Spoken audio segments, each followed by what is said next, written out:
All right, worked on the Nova some more today. It's Saturday, July 11th. So I got the motor or engine in there. I got the starter on the other day. I got it all wired up. Made sure nothing was touching the headers in there with the wiring. Spent a little time figuring that out. So I got that set up.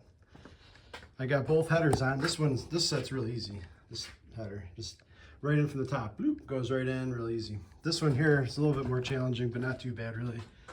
You just go in from the underneath.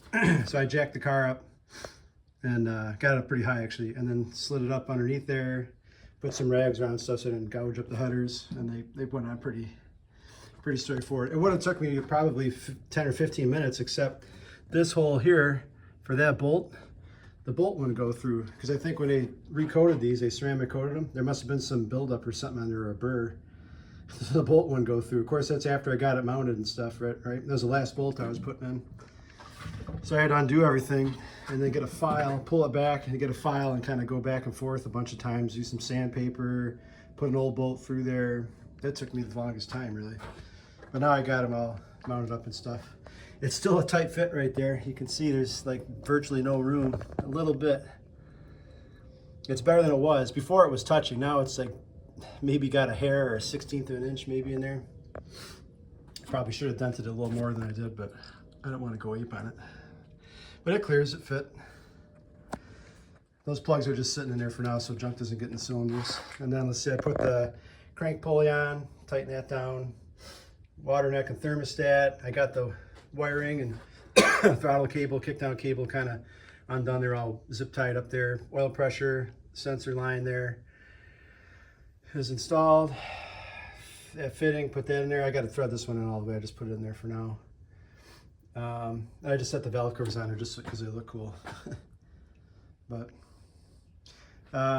you'd think I could get more done with the amount of time I worked out here, but I'm not the fastest guy in the world. But I don't want to screw stuff up, so I kind of spend time thinking about stuff and fiddling with the wiring over there, fiddling with that hole there. Just stuff takes time. It is what it is, you know. Plus, I'm just one dude, and it's hot as hell out here too. I'm a sweaty mess again. But yeah, it's looking more like an engine. There's some hope now.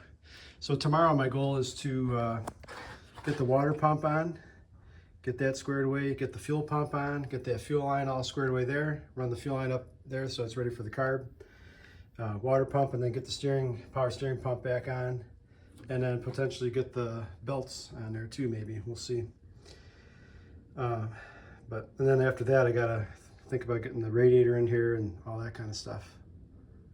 But so there's still some more work to do, but you know, it's coming along. So hopefully by the end of the month or early August, I'll be able to get it fired up. We'll see.